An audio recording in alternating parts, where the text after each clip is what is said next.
নমস্কার বন্ধুরা, চলে এসেছি আমার একটি নতুন ভিডিও নিয়ে। আমার ইউটিউব চ্যানেলের নাম শুভদীপ চট্টোপাধ্যায় ব্লগিং।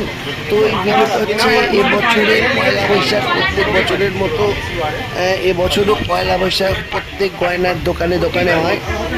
সোনার গয়নার দোকানে প্রত্যেক বছরই পয়লা বৈশাখ হয়। তো আমারও এবছর পয়লা বৈশাখে নিমন্ত্রণ করেছিল বন্ধুরা। তো একটা হচ্ছে বেতরে রামকৃষ্ণ প্যালেস গোল্ড, মানে বেতর মোড়ে, আর একটা হচ্ছে বাক্সারা বাজারে। তো প্রথমে যেখানটা আমরা গেছিলাম সেখানে হচ্ছে রামকৃষ্ণ গোল্ড প্যালেস। এটা হচ্ছে বেতন মোড় দিয়ে যে বেতন হাইরোডটা পেছিয়ে যে সোনার গয়নার দোকানটা আছে, তো সেখান থেকে আমরা হালখাতা করে সেখান থেকে ফেরার আগে আমাদেরকে দুটো কুপন দিয়েছিল, একটা ফুচকার একটা আইসক্রিম। তো প্রথমে আইসক্রিমের টেস্ট অনুভব করলাম, খুব সুন্দর আইসক্রিমের টেস্টটা, বাটারস্কচ আইসক্রিম। এরপর আমরা কি বলবো, ফুচকার কুপন নিয়ে ফুচকার দোকানে দাঁড়িয়ে পড়লাম।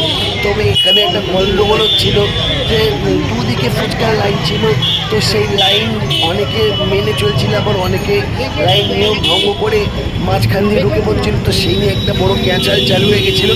তো সেই ক্যাচালটা আমরা সবাই মিলে ফুচকালাকে বললাম, এরা বেলাইনভাবে ফুচকা দিচ্ছে।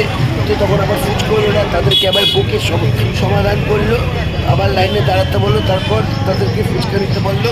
তো এরপর আমরা চলে গেলাম তিরলকালী জুয়েলার্সে। সেখানে কি বল হালখাতা করতে। তো হালখাতা করার পর এখানে আইসক্রিম ছিল না, আর একটা ফুটি আর ছিল, ফুটি আর মিষ্টি আর ক্যালেন্ডার ছিল।